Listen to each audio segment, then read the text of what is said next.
I never want children, the Billionaire CEO declared.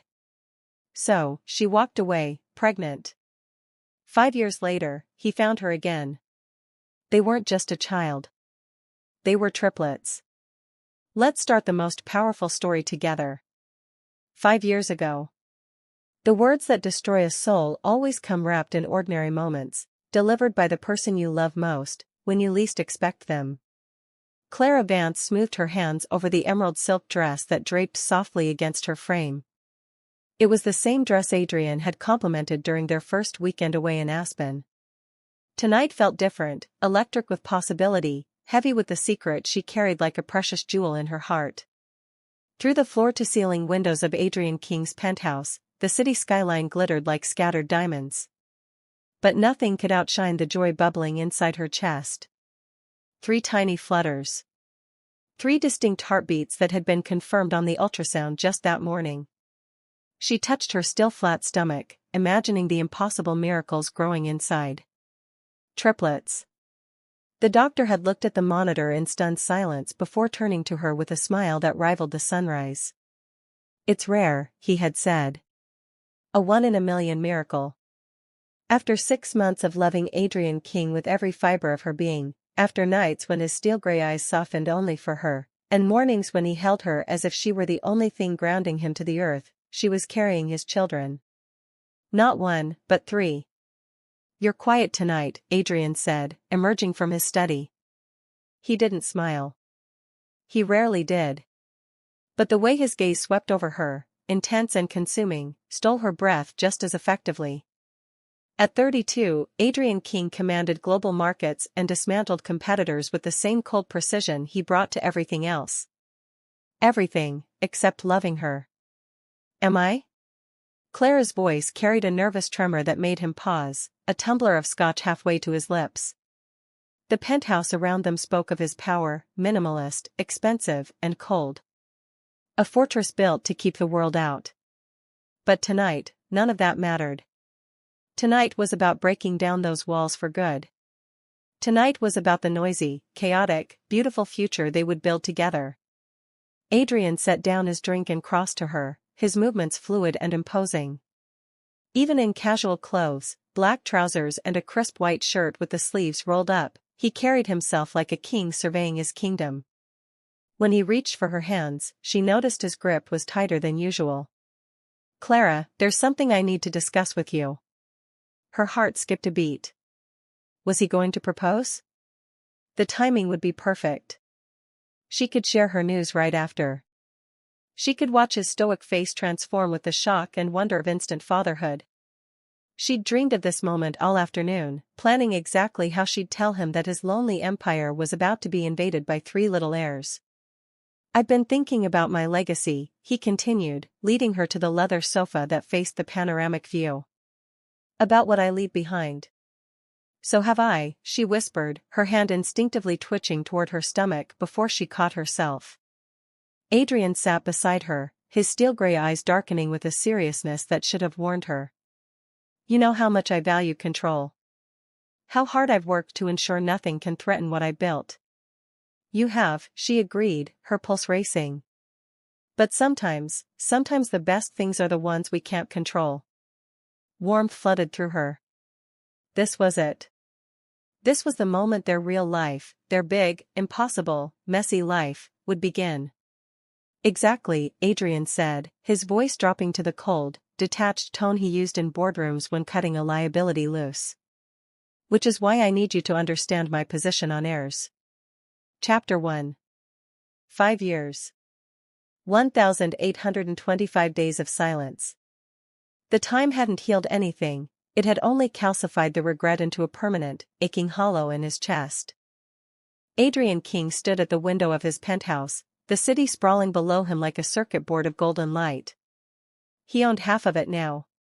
His net worth had tripled since that night. He was the undisputed king of the corporate world, just as he had planned. But kings, he had learned the hard way, do not sleep. At 3:14 a.m., the silence in the penthouse was deafening. It was a sterile, expensive silence that he had paid millions to ensure, yet now it mocked him. He swirled the amber liquid in his glass, a 50-year-old scotch that tasted like ash, and pressed his forehead against the cold glass. Every night was the same. He would work until his eyes burned, conquer another competitor, dismantle another rival, and then come home to this. To the ghosts of a life he had destroyed with a few calculated sentences. He hadn't hired the private investigator for closure. Closure was a lie people told themselves to move on, and Adrian had no intention of moving on. He had hired Voss because the memory of Clara Vance, the scent of her vanilla shampoo, the warmth of her laugh, the way she used to look at him like he was a man and not a bank account, haunted the empty corridors of his life. He told himself he just needed to know she was safe. But deep down, in the dark corners of his insomnia, he knew the truth. He needed to see her. His phone buzzed against the marble countertop, a harsh vibration that shattered the stillness. Adrian moved instantly, the lethargy of the long night vanishing. Only one person had this number at this hour. "Boss," he answered, his voice rough from disuse. "I found her," the PI said, skipping the pleasantries. "It wasn't easy, Mr. King. She didn't want to be found. She changed her name, stayed off the digital grid. But a woman matching her description renewed a manager's license for a small property 3 hours north." Adrian's grip on the phone tightened until his knuckles turned white. His heart, a stone in his chest for 5 years, gave a painful, terrifying lurch. "Where?" "Seabrook. It's a coastal town. Tourist spot. She's running a small resort near the cliffs." Seabrook. The name meant nothing to him, but suddenly it was the only coordinate on Earth that mattered.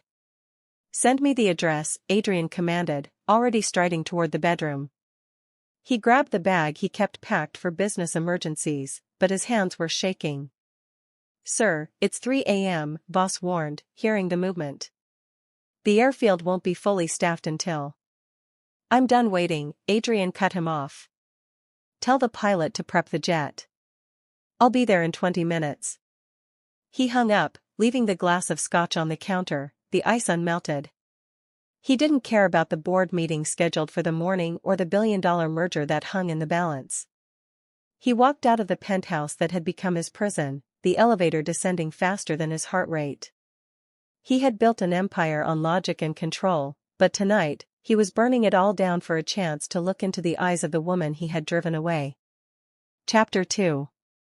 Seabrook was a sensory assault after the sterile silence of the jet. The air smelled of salt and fried dough, the sunlight was blinding, and the noise of the weekend crowd was relentless. Adrian stood at the edge of the boardwalk, his charcoal suit drawing confused stares from tourists in swimwear, but he didn't feel the heat. He was frozen, his gaze locked on the figure kneeling in the sand 50 yards away. It was Clara. She looked different, there were new lines of exhaustion etched around her eyes, and her hair was pulled back in a fraying, messy bun that spoke of zero time for herself, but she was radiant. She was laughing, brushing sand off her knees, a look of pure, unguarded love on her face that Adrian hadn't seen in 5 years. Seeing her was like inhaling after holding his breath for half a decade. He took a step toward the stairs, his heart hammering a frantic rhythm against his ribs. He would go to her. He would beg. He would. A small boy darted into his line of sight, screeching with delight. He was about 5 years old, with a mop of dark, unruly hair and a mischievous grin. He tackled a sandcastle near Clara, sending wet sand flying.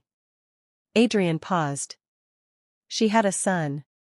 The thought was a jagged shard of glass in his gut. She had moved on. She had built a family with someone else. "Liam, careful." Clara scolded gently, grabbing the boy before he could faceplant. But before Adrian could process the jealousy poisoning his blood, another boy appeared from behind a dune. He was identical to the first, same dark hair, same energy, chasing his brother with a plastic bucket. Twins. Adrian's breath hitched. 2 boys. He gripped the wooden railing of the boardwalk, his mind racing. The timeline, 5 years. If she had been pregnant that night. "Noah, don't hit your brother." Clara called out, her voice struggling to be heard over the wind. But the universe wasn't finished breaking him. A third child stood up from where she had been burying Clara's feet in the sand. A girl. She was smaller than the boys, with wild curls and a fierce, stubborn set to her jaw as she pointed an accusing finger at her brothers. "You broke the moat," she yelled, her voice high and commanding. 3. Adrian's vision blurred at the edges. 1 child was a possibility. 2 was a coincidence. 3 was a statistical anomaly. The girl, Mia, turned her head, looking up toward the boardwalk as if she sensed the shadow looming over them. The afternoon sun hit her face, illuminating features that stopped Adrian's heart cold. She didn't have Clara's warm brown eyes. She had eyes of piercing, icy steel gray. His eyes. He looked frantically at the boys. They turned to look at their sister, revealing the same sharp jawlines, the same dark hair, the same unmistakable eyes stamped on 3 little faces. They were him. They were his legacy. The liabilities he had rejected. The impossible children he had been told he could never produce. The roar of the ocean faded into a high-pitched ring. The realization hit him with the force of a physical blow, snapping the strut of his composure. Adrian King, the man who had never bowed to anyone, felt his legs give out. He sank to his knees on the rough wooden planks, gasping for air as he stared at the 3 miracles playing in the sand, crushed by the weight of the lie he had lived for 5 years. Chapter 3. The wooden stairs creaked under Adrian's expensive Oxfords as he descended to the sand, but the sound was lost in the roar of the ocean and the rushing blood in his ears. He moved like a man in a trance, his gaze fixed on the woman who had haunted his dreams for 5 years and the 3 impossible realities standing beside her. Clara looked up as his shadow fell over her. The smile she had worn for her children vanished instantly, replaced by a look of sheer, unadulterated terror.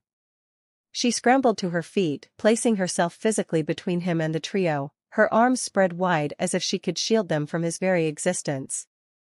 "Adrian," she breathed, the name sounding like a curse. 3? His voice was a jagged whisper, cracking under the weight of his shock. He pointed a trembling hand at the children peeking around her legs. "You hid 3 children from me? For 5 years?" "I didn't hide anything," Clara hissed, her voice low and fierce, eyes blazing with a protective fire he had never seen before. "You made your choice, Adrian. You made it perfectly clear." "I said I didn't think. I said I didn't want." He stumbled over his words, the lie he had told 5 years ago choking him now. He looked at the boy, Noah, who was staring at him with his own steel-gray eyes. "I have a right to know about my own flesh and blood." "You lost that right the night you called children a liability," Clara shot back, stepping closer to him, forcing him to look at her and not them. "You told me you never wanted kids. You told me they were a vulnerability you couldn't afford. You said you didn't want one, Adrian. Why on earth would I tell you about 3? Her words struck him like a physical blow. He remembered the coldness of his own voice that night, the calculated cruelty he had used to protect his own broken ego. He had built a fortress to keep out the pain of his infertility, never knowing he was locking out a miracle. He stopped, the excuse dying on his tongue. How could he explain? "Mama?" A small voice piped up. Clara stiffened, but she didn't turn around. Mia, the girl with the wild curls, stepped out from behind her mother's leg. She tilted her head back, squinting against the sun to look all the way up at Adrian. Liam and Noah joined her, their curiosity overcoming their mother's tension. "Who's the giant man?" Liam asked, wiping a sandy hand on his shorts. "He looks mad." Adrian looked down at them. Up close, the resemblance was undeniable. It was like looking into a mirror that showed him 3 versions of a childhood he had never been allowed to enjoy. He wanted to fall to his knees again. He wanted to tell them he wasn't mad, he was broken. He wanted to say, "I'm your father." He looked at Clara, a desperate plea in his eyes. "Tell them." Clara held his gaze, her jaw set in stone. She placed a gentle hand on Mia's head, pulling her close. He's no one important, sweetheart, Clara said, her voice steady but cold enough to freeze the ocean air. She looked right through Adrian, reducing the billionaire king to nothing more than a ghost. Just an old friend I used to know. And he was just leaving. Chapter 4. Clara spent the weekend looking over her shoulder, terrified that the black SUV would reappear in her driveway. But the streets remained empty, and by Monday morning, she allowed herself a fragile hope that Adrian King had done what he always did, cut his losses and retreated to his ivory tower. She walked into the main office of the Azure Bay Resort, ready to review the weekly bookings, only to find the general manager packing a box. "Mr. Henderson?" she asked, clutching her clipboard. "What's happening?" "New ownership," Henderson muttered, looking pale. "Hostile takeover. Effective immediately. The new owner is waiting for you in the executive suite." Clara's blood ran cold. She didn't need to ask. She stormed down the hall, throwing the double doors open. Adrian was standing by the window, looking out at the cliffs. He hadn't left. He was wearing a fresh suit, looking as impeccable and out of place as a shark in a koi pond.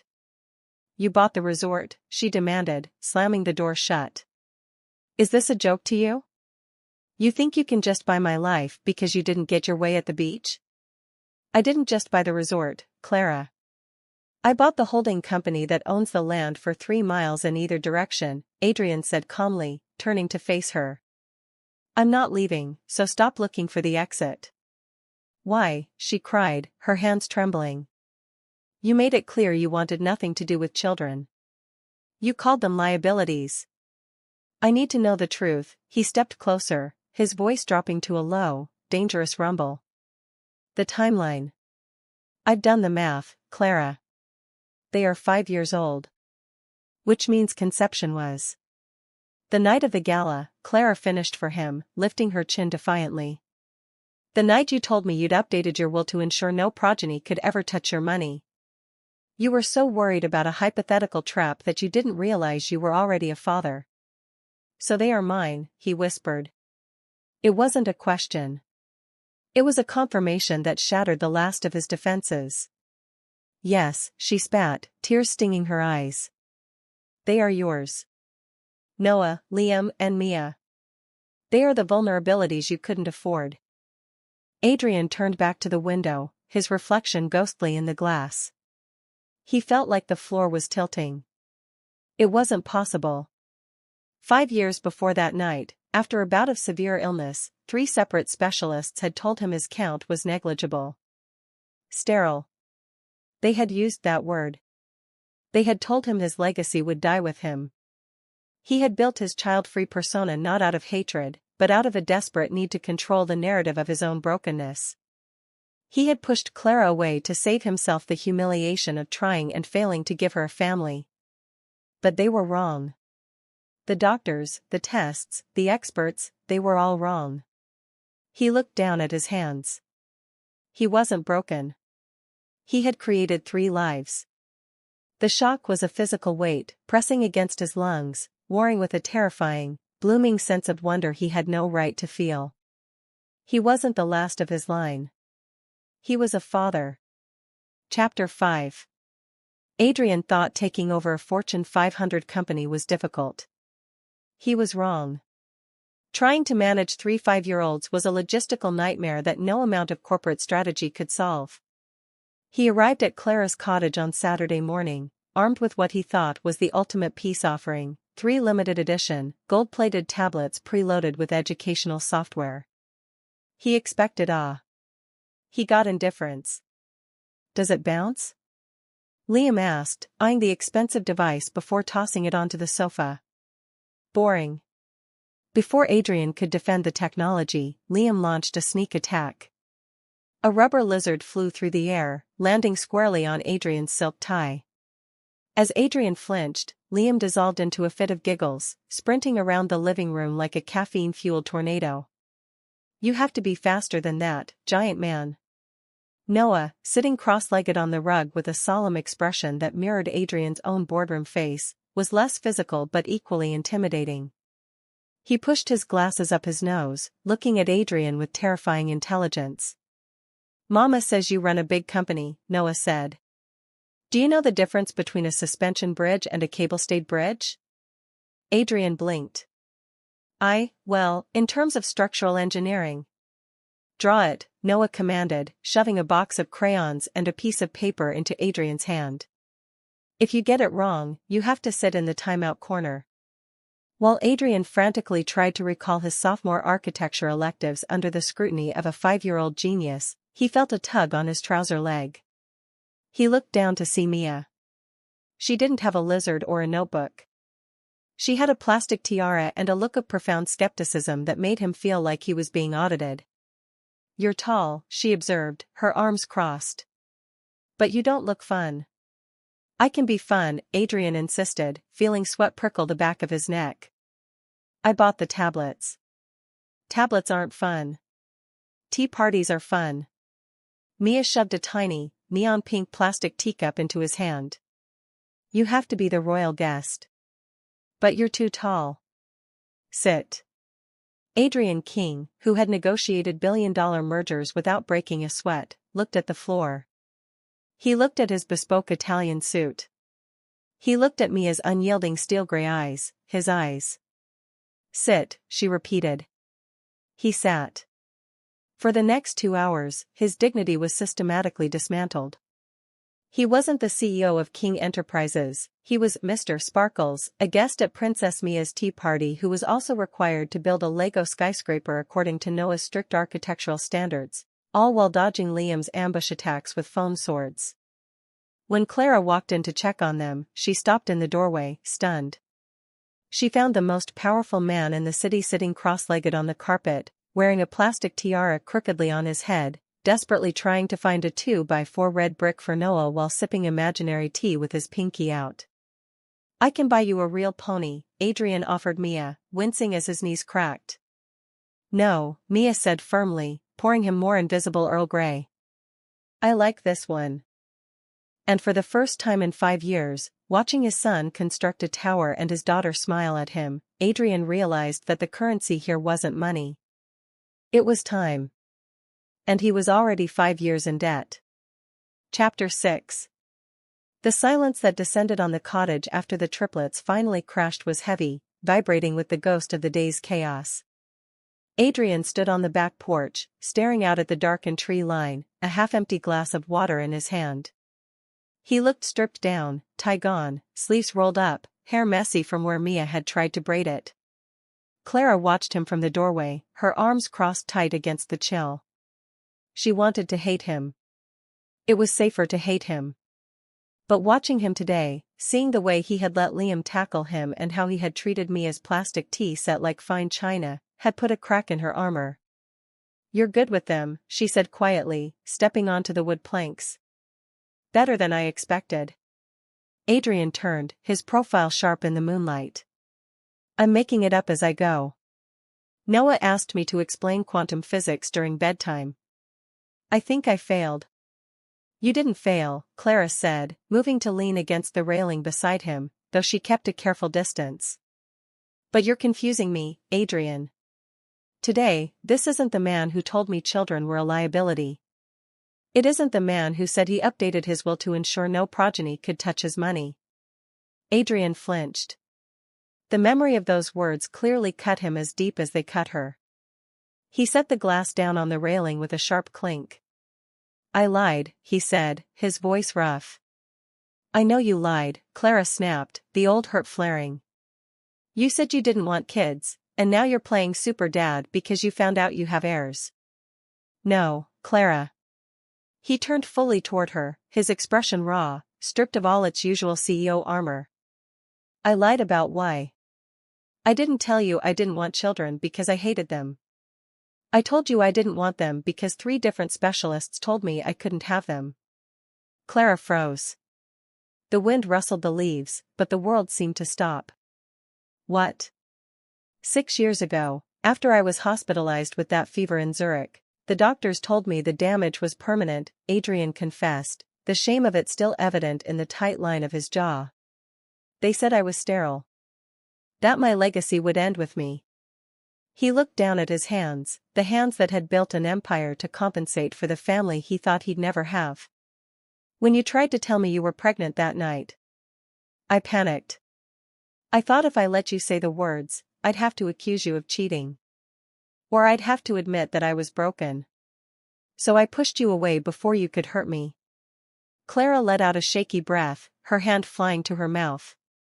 You thought you couldn't? I thought it was impossible, he whispered. I built that fortress of indifference to protect myself from the want. I didn't know I was locking out a miracle. The space between them suddenly felt charged, the anger that had fueled Clara for 5 years draining away, leaving only a tragic sense of lost time. He hadn't rejected her children, he had been mourning them before they even existed. We lost 5 years, she whispered, tears pricking her eyes. Because you were too proud to tell me the truth. I know, Adrian stepped closer, entering her personal space. And I will spend the rest of my life trying to earn them back. He reached out, his hand cupping her cheek, his thumb brushing away a stray tear. The touch was electric, familiar, and terrifying. Clara leaned into it instinctively, her eyes fluttering shut. His breath ghosted over her lips, warm and smelling of mint tea. They were inches apart, the gravity of their past pulling them together, the years of separation dissolving in the heat between them. She should pull away. She should tell him to leave. But all she could do was stand there, heart hammering, waiting for the kiss that would seal their fate. Chapter 7. The storm didn't just break, it detonated. The coastal wind screamed against the cottage windows, rattling the glass in their frames like teeth chattering in a skull.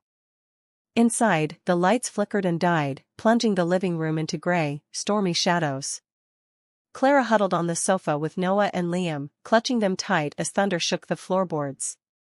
It's okay, she soothed, though her own heart was hammering. It's just noise. The house is strong. Where's Mia? Noah asked, his voice trembling. Clara's blood turned to ice. She whipped her head around. Mia had been right there a moment ago, insisting she needed to save her royal crown from the patio table before the wind took it. Mia? Clara screamed, scrambling up. The back door was unlatched, swinging violently in the gale, banging against the siding. Adrian appeared from the kitchen, a flashlight in hand, his face grim. The power lines are down. We need to, he stopped, seeing Clara's terrified expression. What is it? She went outside. She went for the crown. Adrian was moving before she finished the sentence. He shoved the flashlight into Clara's hand. Stay with the boys. Do not leave this house. He bolted into the deluge. The rain hit him like buckshot, blinding and cold. He scanned the yard, but it was empty. Then he saw it, a flash of yellow raincoat heading toward the old wooden pier that jutted out over the rocky cove. The pier he had explicitly marked for demolition because the pilings were rotted. Mia, he roared, his voice torn away by the wind. She was halfway out on the slick planks, crouched low, reaching for the plastic tiara that had snagged on a rusted nail. Below her, the ocean was a churning cauldron of gray foam, the waves smashing against the supports with enough force to shake the earth. Adrian sprinted. His security detail, Voss and 2 others, emerged from their vehicle, shouting. Mr. King! Get back! It's collapsing! Voss grabbed Adrian's arm. Sir, it's suicide. The surge is cresting. Let go of me. Adrian shoved the trained bodyguard aside with a feral desperation. That is my daughter. He didn't look back. He ran onto the pier, the wood groaning and buckling under his feet. Mia had the crown, but she was frozen, terrified by the swaying structure. Daddy, she screamed, looking at him with wide, tear-filled eyes. I'm coming, Mia. Don't move. A massive wave slammed into the pilings. The end of the pier listed sharply to the right. A heavy overhead beam, part of the old fishing covering, snapped with the sound of a gunshot. Adrian lunged. He hit the wetwood on his knees, sliding the last few feet to scoop Mia into his arms. He curled his massive frame around her tiny body, tucking her head into his chest, turning his back to the danger. "I've got you," he gasped, shielding her completely. "I've got you." The snapped beam above them gave way. Adrian looked up just in time to see the heavy timber falling. He didn't flinch. He tightened his grip on his daughter, bracing his legs, and took the impact. The wood slammed into his back with the force of a freight train. Pain, white-hot and blinding, exploded through his spine. The world went black at the edges, the air drove from his lungs, but he refused to collapse.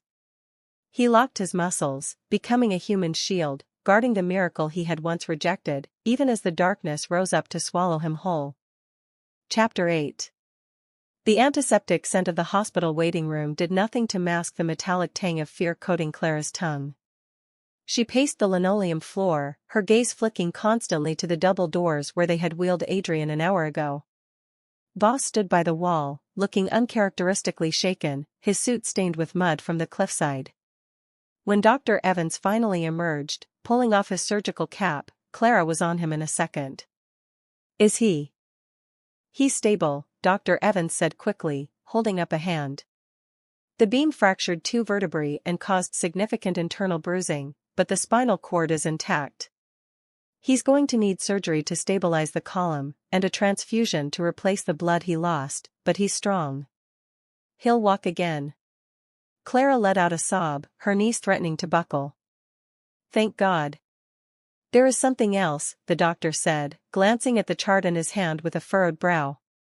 "We ran a standard blood panel for the transfusion and cross-referenced it with the children's records on file here to check for potential donor compatibility in the family, just in case."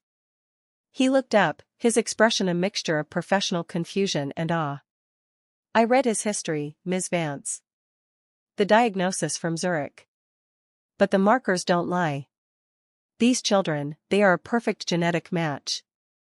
Statistically, considering his condition, they shouldn't exist. They are a medical impossibility." "They're his," Clara whispered, the confirmation settling the last of the dust in her heart. "They're his miracles." "He's asking for you," Dr. Evans said softly. Clara walked into the recovery room.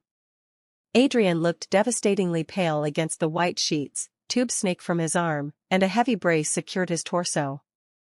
But when she entered, his steel-gray eyes, groggy and pain-filled, snapped open. "Mia," he rasped, his voice a broken shard of gravel. "Is she?" "She's perfect," Clara said, tears spilling over as she took his cold hand. "Not a scratch on her. Because of you." She squeezed his fingers, her heart breaking open to make room for the truth she could no longer deny. This wasn't a man protecting his assets. This was a father who had thrown his body between his child and death without a moment's hesitation. The billionaire CEO was gone, only the dad remained. "Can they come in?" she asked. Adrian nodded weakly. Clara opened the door. Noah, Liam, and Mia shuffled in, looking small and terrified. Mia was clutching her plastic tiara, her eyes wide as she looked at the man in the bed. She crept forward, reaching out to touch the railing. "You got hurt," she whispered, her voice trembling. "Because of me." "I would get hurt 1,000 times for you, Mia," Adrian whispered, managing a faint, reassuring squeeze of her hand. "That's my job." Mia sniffled, climbing onto the chair Clara had pushed up to the bedside. She placed her plastic crown gently on the bedside table, an offering. Then, she looked at him with those identical gray eyes, filled with a new, profound recognition. "Thank you," she breathed, leaning her forehead against his arm. "Thank you, Daddy." The word hung in the air, heavier than gold, brighter than any empire he had built.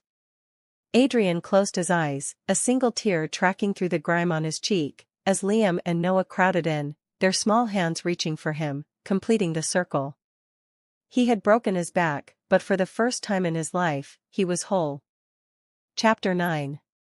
6 months later, the back brace was gone, replaced by a lingering stiffness in the mornings that Adrian King wore like a badge of honor. He stood on the deck of the sprawling Victorian estate he had purchased on the cliffs, safely away from the crumbling pier, watching the chaos of his new life unfold. Liam was currently attempting to teach the family's new golden retriever how to wrestle, while Mia directed the scene from her swing-set throne. Noah, ever the engineer, was inspecting the structural integrity of the bouncy castle Adrian had rented for no specific occasion other than it was Saturday. Adrian checked the pocket of his jeans for the fourth time. The velvet box was there. But beside it were 3 larger, flat envelopes. He took a deep breath, the same stealing breath he used to take before hostile takeovers, though the stakes here were infinitely higher. "All right, team meeting," he called out, clapping his hands. The reaction was immediate. Liam abandoned the dog, Mia hopped off her swing, and even Noah looked up from his clipboard. They scrambled onto the deck, panting and smelling of grass and sunshine.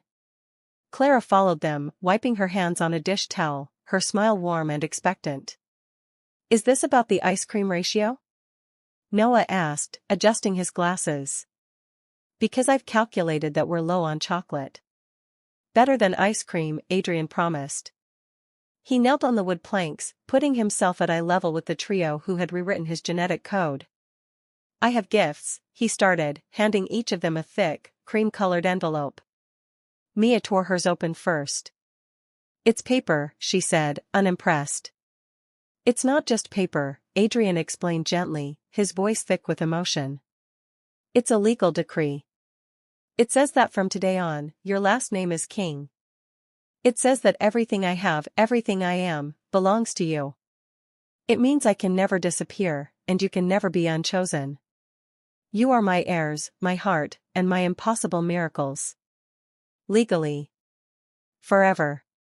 Noah scanned the document, his eyes widening behind his lenses. "It's official," he announced to his siblings. He signed it in ink. "Does this mean we get to stay forever?" Liam asked, his eyes wide.